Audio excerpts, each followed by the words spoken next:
The Jacksonville Jaguars trading from 5 to 2 to draft Travis Hunter, and in the process, trading next year's number 1. The Jaguars have to learn to stay in their lane. When you are a subpar NFL organization, don't deviate from basic strategy. Everyone knows it's the sucker play, right? To go ahead and mortgage your future to move up a few spots. Doesn't stop Jacksonville, and Travis Hunter could be a great player. We will see. But the bottom line is you don't go from 5 to 2 and give away a number 1 pick in next year's draft. Everybody knows this. How is he not firing his general manager like the next day, like draft day? Like literally the GM should be, okay, you can fire me in an hour, but let me finish the draft. Yeah. I mean, like, everyone knows this is like, they just completely botched it. The bottom line is Jacksonville is a joke of an organization, and maybe they'll go to London one day, but bold prediction, they will never win a Super Bowl. Never, at least in your lifetime? Let's qualify it a little. Never in either one of our lifetimes. Wow. Steve Fezzik, everybody, the only back-to-back winner of the Hilton Super Contest back in the day. Last night, Knicks take a 2-1 lead over Detroit. I know you were on the over in the contest, as was I. 118-116. The Knicks, in a weird game where the Knicks kept taking leads of about 8 to 13 points, and then they would squander the lead. Detroit would get all the way back in the game. That happened about 3 or 4 times in the game, and finally at the end, the closest Detroit got, they were down 3 points. They had the ball. Cade Cunningham missed a shot.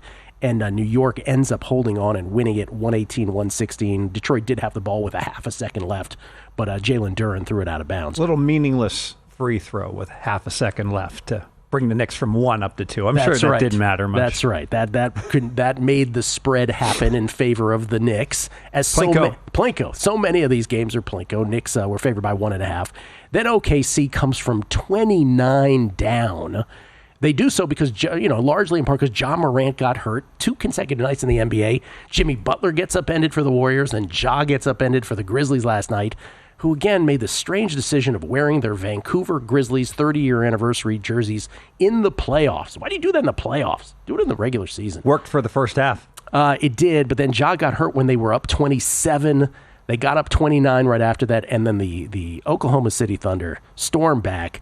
They finally, they tied it at 99, then they fell down 6 points again. They tie it at 105, and they finally go. The last lead that the Grizzlies had was 108-105, and that was all she wrote in terms of the Grizzlies scoring, because then the Thunder score the last 9, and this ends up affecting the Grizzlies team total. So a bad beat from deep in the South American jungle. We always talk about where these bad beats come from. If you bet Memphis team total over 109, never, ever bet again. So they have 77 at halftime.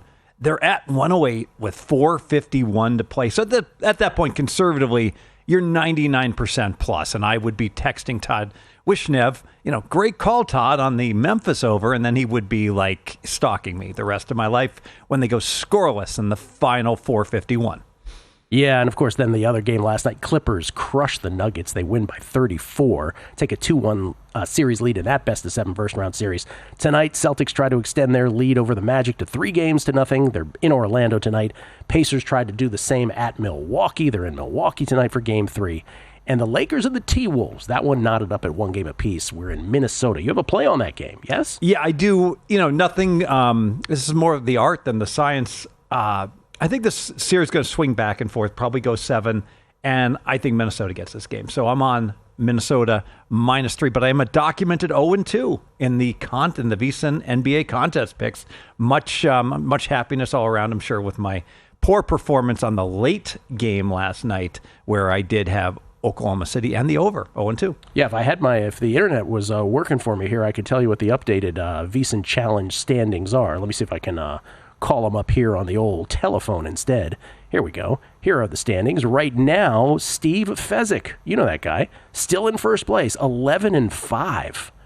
Now, again, this is first place in quotes because not everybody has the same number of picks yet. I'm like a golfer. I went out early. This is really a lost column thing or a leader in the clubhouse thing. So you're 11-5. JVT and Alex Christensen both and Doug Kazarian all tied with 8 wins. Doug is 8-1. Alex is 8-2. JVT's 8-4. So that's the top of the leaderboard right now. Again, in something that is staggered in terms of when you put your picks in. But again, you can follow all this, VSiN.com/challenge. A lot of fun, and thanks to Carl for putting that together. That's and right. VSiN for where is old Carl? For hosting it, and it's a great idea, and hopefully be close all the way. Carl is 6-2. Remember, first round picks don't count as much as subsequent rounds either, so we don't want to overblow the first round. But Carl is 6-2, and Carl has to do this thing. He releases his picks to clients, and so he typically does them earlier in the day. But now that he's involved in this NBA playoff challenge, which he created, he's the brainchild of it was from him. He now has to release. You notice he's doing this, and I suggested to him that he does this, and he was like, "Totally, I will." We have to put in our picks an hour before the first tip-off. So he is only releasing to clients within that hour now so that his competitors in the NBA playoff challenge cannot basically copy his picks. Steve Fezzik, the great aggregator. I think Carl is like far overvaluing his impact on the other contestants in round one. I mean, I don't know. I'm going to go the other way on that. Because whenever he had a pick, well, the first couple days I think he did it, it was like mass picks. All right, fair enough. Yeah, so I don't know. I mean, you could be right. But look, you do worse not taking Carl's pick. I'm using 100%. I'm using Contest 101. This is like blackjack. When you have a blackjack tournament, everyone bets low. So a lot of people barely submitted hardly any picks. So boom, I am putting in lots of picks early, trying to grab the lead early in the contest. Trying to grab the lead. That's what you do. Steve Fezzik, I don't know if you guys know this, pretty good contest player. Not only the Hilton contest. What have you won before? Won the South Point twice. Won the Leroy's Money Talks. Won the Leroy's College Football. This guy wins contests like we breathe. More with Steve Fezzik. Fezzik Fridays on the other side. He's got a lot on his mind, including that Jaguars trade. Next on A Numbers Game. GV, New Jersey, New York. Regarding the ESPN coverage of the draft and Kuyper on Shedeur, I'll go one further. It wasn't just talking about Shedeur Sanders when Cam Ward was selected. Jackson Dart gets selected by the Giants, and Kuyper is going on and on about Shedeur, saying he'd prefer him over Jackson Dart. Ruins his moment. Yeah. Can't disagree. Kevin Ryan. Gil, completely agree with the horrible coverage of the draft by ESPN. I turned the volume off and listened to the VSiN network. Yeah, I hope everybody enjoyed the VSiN coverage yesterday. In through the night, through Sorala with cashing out as well. Bobby Geddes. The wacky volume is definitely a YouTube TV thing that I was talking about earlier. The strange, just high volume over the player montages on YouTube TV's ABC network. My wife yells at me when the Bill 80 commercial comes on because for some reason it's extremely loud and sounds like I'm having a dance party. So we have the opposite problem. Sorry about that, guys. Chris Hartman. Gil, any chance there are draft day menus / caloric intakes lying around for humans and Matt Brown last night? The VSiN yin and yang of health. Yes, that is so true. For those who don't know it, Matt Human's medical marvel. Can put anything into his body, fast food galore. 84% of his diet consists of fast food. Unaffected. And Matt Brown, who, he measures every little thing he puts into his body. Mm-hmm. Rula, at Rula 562-267-041. That's why you watch NFL Network for the draft. Better host and panel is more informing. New Jersey, New York ads. Personally, I prefer the NFL Network coverage. However, as I tend to go for a walk every night, and I'm not going to pay for NFL Network coverage. On my phone, I was stuck with ESPN coverage once it became obvious the Giants were about to trade back into round one. Charles in Connecticut. Chris Valika putting the I in VSiN this morning. Yes, the information. And Roger Jones. Morning, Gil. Just a question to help with context for the radio listeners. When you are saying sure, are you also nodding your head for emphasis? Yes, I am. When I absolutely have no idea what he's talking about. And Joe Pita texts in. We get texts and tweets about the Pope segment. Joe says, awesome content from Chris. It gave me an idea for a new segment where Gil asks Kelly, UFC fighter or member of the College of Cardinals? We should do that bit. Okay. By the way, Pope Francis, may rest in peace and all this. The Jacksonville Jaguars, or Jaguars, whatever you prefer, trading from 5 to 2 to draft Travis Hunter, and in the process, trading next year's number 1.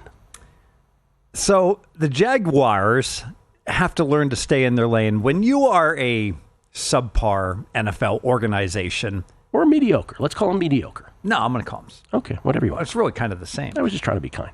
Yeah. Me, not so much. Don't deviate from basic strategy. Everyone knows it's the sucker play, right? To go ahead and mortgage your future to move up a few spots.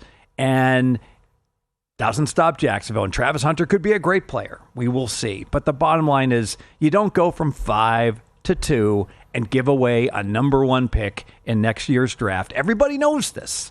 And like I have to question, who's the owner of the Jaguars? I know the guy's name. Khan? How is he allowing this? How is he not firing his general manager like the next day, like draft day? Like literally the GM should be, okay, you can fire me in an hour, but let me finish the draft. Yeah. I mean, like, everyone knows this is like, they just completely botched it. What was that, Star Trek, where they screamed it was Ricardo Montalban was Khan? They're like, Khan, the Wrath of Khan? Yeah. I love that movie. Yeah. So, Kirk, you abandoned me.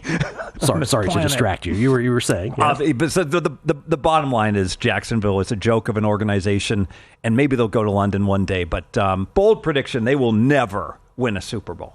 Never is a long time. Wow. Never, at least in your lifetime? Let's qualify it a little. Never in either one of our lifetimes. Wow. Okay. Leave me out of this, by the way. You also, I think you mentioned this when we were watching the draft last night. We weren't watching together, but we're on the group text. You were marveling at the crowd in Green Bay that attends it. Oh, I appreciate the coverage because now I know things that are not going to be on my bucket list. You know, to go to Green Bay, Wisconsin. And I mean, I'll go there to watch a football game, but I use an analogy. It looks a whole lot like Disney, only just waiting on a line. You don't get to ride anything. You're just in the line. That's it. No, thank you. You mean you don't enjoy 32 cringeworthy dap-ups by Roger Goodell to the draftees? That is the worst, most cringy part of the whole thing. Is Roger Goodell shaking hands and doing whatever with the newly drafted players. And is Green Bay really known for like favorable weather and things to do? Like that's a spot I want to go to at the end of April. Not Turks and Caicos or the Bahamas. I'll go to Green Bay. I mentioned it when Wyatt brought it up. Was you're never going to get a Super Bowl in Green Bay, so you might as well give them a draft, right? You have to give them a draft at some point. Back to let me just say this. Let's go to Major League Baseball. We'll be all over the place. Season win totals, adjusted season win totals. You are rolling with these, yes? I love the season win totals. Absolutely. And I've got 3 more plays I'm going to give out today. Let's go. So, you know what? We make this way too hard sometimes as bettors. Sometimes it's the sharp 5th grader can win betting sports. And why? Because these markets are not nearly as precise as betting like a daily market where you've got the best bettors in the world, because frankly, the syndicates, they don't want to tie up their money and all the accounting hassles and everything else. And hey, there's 7 of us. Divide a bet by 7 and we'll settle in October. Forget it. Tampa Bay under 78.5. It's this simple. Tampa Bay played every game at home the first month of the year. Okay, they had like 13 more home games and they're not as any good. So when they have all these road games stacking, obviously it's harder to win on the road, especially this year. But it's also hard to win when you're constantly on road trips. So Tampa Bay will be a tired team under 78.5. Did you just go potty mouth on us? No, I didn't. I thought you did. I did not. Did he go potty mouth on us in my ear? I thought he did. Well, maybe I heard something. Okay, anything else besides that one? We'll go Minnesota. Highly technical analysis. They stink. They're no good. They're no good. I completely got them wrong for March, April. Yeah, under 79.5, and now's the time to bet them. They just played 3 against the crappy White Sox, even lost one of the games. That's a good basic strategy. If you're going to play these season wins, wait till a team plays Colorado or the White Sox. And if you're going to fade them, bet them under right after that series. What did you call the accounting people? Don't repeat it. Yeah, I thought you said something there. Anything else? One more? One more. Yep. The New York Metropolitans just clinched the division. I mean, they are styling. I'm looking at the standings, Stevie. I don't think that's accurate. I don't think they've clinched it yet, but I understand. Their magic number's like 84 or something. It's but they're up like 6 games, and they're playing great, and they're going to get stronger throughout the year. Philly got off to a hot start. They're struggling. Atlanta's so far behind. I think the Mets win the division 2/3 of the time, and you could still get them at like -125. So New York to win the division. All right. I like how you sprinkle in picks, both baseball and a little basketball in the last segment as well. I know I'm scatterbrained and I know I'm going all over the place, but back to the draft from a betting perspective.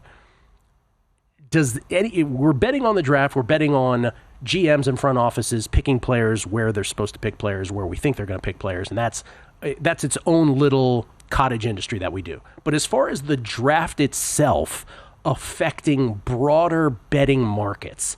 It's really a nothing burger, isn't it? It completely is. The only thing, by the way, I do ask me, there is one team that absolutely lost the draft. So I'm going to discuss that. Okay. But having said that, really, it's all about draft capital. So like having the number 2 pick is worth a certain number of points, and having the 18th pick a certain number of points. And they evaluate that when they're talking about trades, teams. And like, if you have a whole lot of picks and a whole lot of what they call draft capital, then obviously you're going to do well in the draft. And if you have only 4 picks and you don't have a first round pick, of course you're going to do terrible in the draft.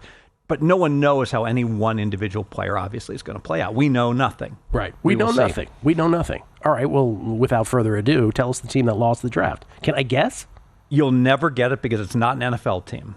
Oh, okay. It is an organization. It's a casino here in Las Vegas. Oh. Lost the most of any team that has ever in the history of the draft. And it's the Westgate. And the reason that they lost is that they were not booking any draft bets. And I'm going to go ahead and I'll say it. I get it. You're going to lose in the draft. The Sharps are going to beat you. Circa recognized this. Circa put up a limited menu, $300 limits. I respect that. But they put up something. The idea of taking your ball and going home completely on something as big as the NFL draft and not even putting something up, in my eyes, it's almost an admission of defeat that I am no longer relevant. Wow. I didn't say that, he did. I didn't put him up to it. I can't say I disagree. Yeah, they've never been the same after lying about that whole Liga thing. But, that's another story. But that's an interesting thing. I will say this. I will even extend it. I think if you put up some modicum of bets that aren't really all that bettable, I'm not sure you're doing much more than that. I will shout at MGM again for the second straight day. MGM was the only, but by the way, Will Hill maintenance yesterday for most of the day. Or excuse me, the day before our last day here in Nevada. To be fair to Westgate, this is prevalent throughout the town. MGM deserves the most credit because they put up the most bettable props and took bets at least until the last day. Last day they didn't. But even if you have a limited menu, at least have something for the recreational bettor that wants to bet $20, $40, $80 on to be able to go ahead and play. Okay. More with Fezzik on the other side. Fezzik Fridays. And we'll recap all the bets on the show today. It's a numbers game at VSiN, the Sports Betting Network.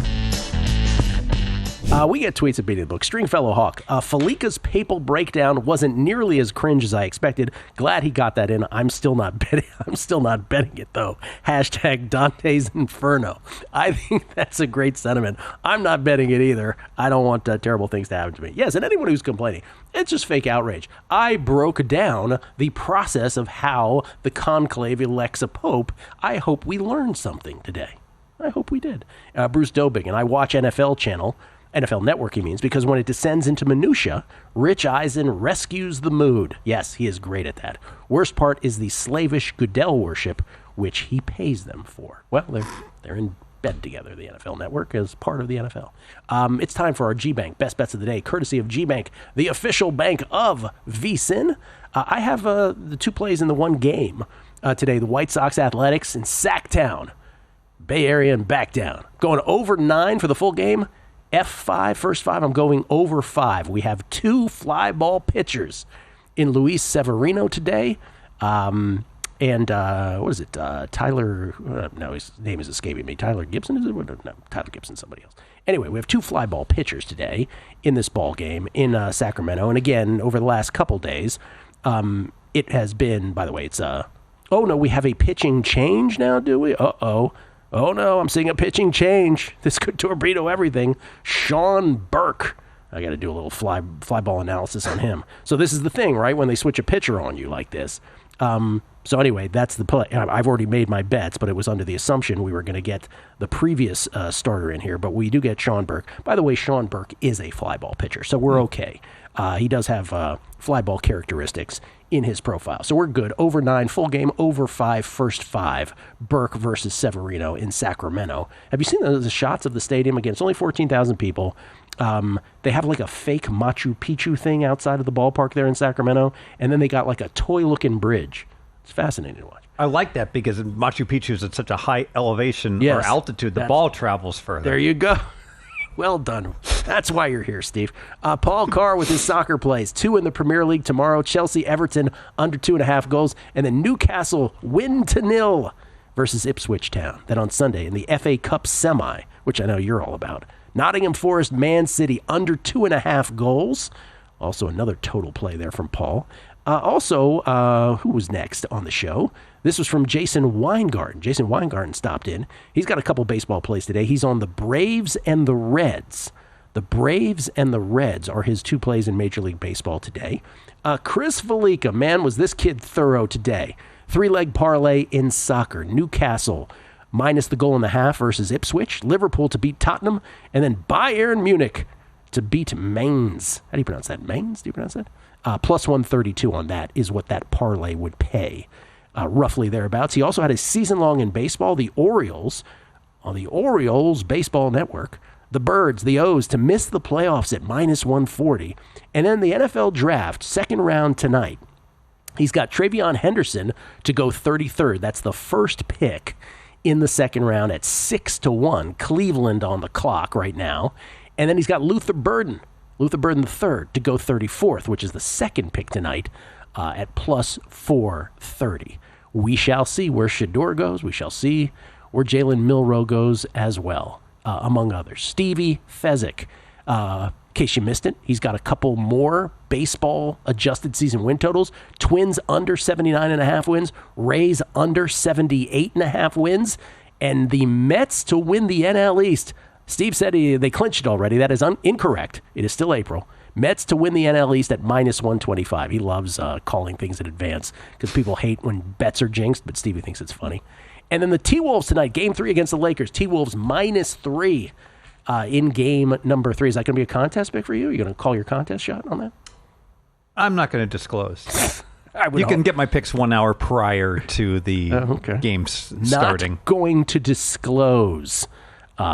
G-Bank, the official bank of VSiN, proudly sponsoring the show and all the shows here at VSiN with all of the recap of bets from every host and every guest and every sport. Upping the ante is G-Bank with up to a $750 bonus for new G-Bank Visa Signature card customers. First, new customers who spend $1,000 on eligible purchases within 90 days from account opening receive a $250 bonus. In addition, if you spend $50,000 on gaming and sports app loads within the 30 days of account opening, you'll receive another $500 bonus. That's potentially a $750 bonus. Apply now at VSiN.com/GBank. That's VSiN.com/GBank. Subject to credit approval. Terms and conditions apply.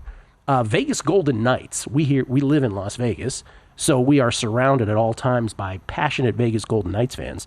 They lose last night again to the Wild. They are down 2-1 in this series. And that's kind of 2 games in a row where the Wild have kind of just taken them out, taken them to the woodshed.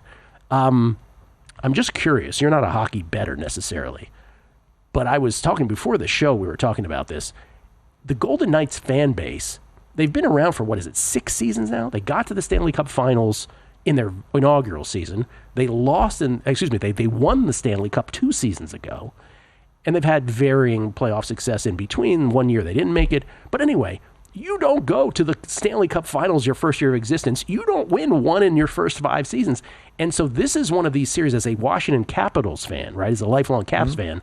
This feels very Capitals-ish to me. Like, oh, now you're a hockey fan because now you get to experience what this kind of agitas feels like, which is you have a really good regular season and now, oh no, we might get bounced early here. You know, what's interesting is you had a listener ask, where should I stay when I come to Vegas? The Golden Knights, plan your trip around when they are actually in town because even if you don't go to the game, the energy, the buzz. I remember one time I was just traveling and there's Daniel Negreanu wearing his Golden Knights, a poker player, big hockey fan, and everyone's taking a little tram over, from the Bellagio towards the stadium. And it was just a lot of excitement outside the arena. Vegas really does a great job with it. Does a great job. By the way, what is your answer to that question, the gentleman who asked? Like, where would you stay in Vegas? It depends on what his goals are, right? You have to identify your goals. Yeah, if you're bougie and you've got an unlimited budget, of course, you stay at the Wynn Encore. I'm not a big fan of Center Strip, actually. I find it to be overrated. If you want someplace where if you want to feel like you belong, I got to tell you, and you got a car, the South Point. And there's something for everyone. Michael's is the highest end restaurant, all the way down to like the food specials and the like. A really low priced old Vegas buffet, bowling, movie theaters, something for everyone. So if I don't know anything about you, I would send you to South Point. If you love sports, I would send you to Circa if you don't have kids.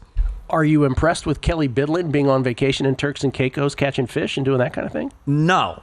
And here's why. He should be getting a free vacation with his family. He should be a Diamond member, which is weird. 10 years from now, we're going to talk about, like, if you're a Diamond or even a Platinum member, you get a free vacation from courtesy of Caesars. Remember, I used to say this. I'm like, we'll look back on that Bahamas thing as like, wow, remember when? Yeah, so you get to go to Atlantis and stay for free in their modest tower if you're a Platinum. If you're a Diamond, you stay in the medium tower. And if you're a 7-star, you stay at the Cove. $800 a night lodging for free, Gil. For free. For free. All right. I hope Kelly's listening. He's been admonished.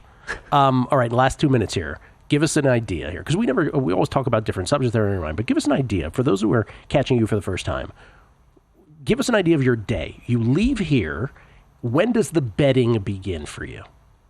Well, it's already begun. So I typically start betting around in an ideal day, like 6 a.m. because I want to get to it first. So like Paul Skeens is pitching, we want to bet the Pirates first 5 innings, or Schoolball's pitching, and try to get ahead of the early morning line moves. There's a fellow, I'll say it, JB Wins is a guy who gives out his picks at 6:30 a.m. I bet his stuff, so I'm like up. Dr. Bob is famously Dr. Bob early. famously comes out like a marathon conference calls. So Dr. Bob will give out a pick every 90 seconds, and sometimes he has 40 picks. Yeah. You do the math. So I'm going to be late for your show, Gil, because I'm betting Dr. Bob from 6:30 to 7:30. So basically, and I take my son to school every morning. Now, sometimes he's late to school. Really? Sometimes early.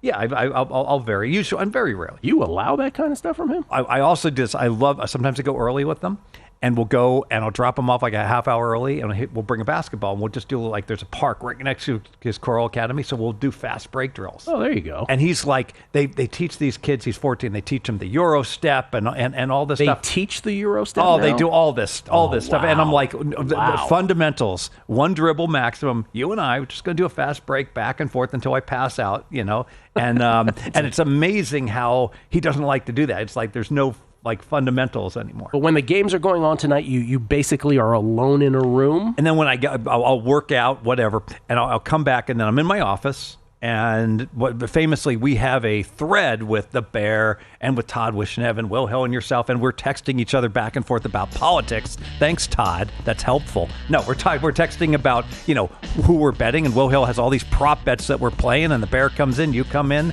It's a lot of fun. A lot of fun. Thanks for watching, but don't let the betting insights end here. If you want an extra edge this football season, you can get a month of VSiN Pro right now, absolutely free. That means access to our betting insights, analysis, and tools like our betting splits at zero cost to you. Click the link in the description to sign up.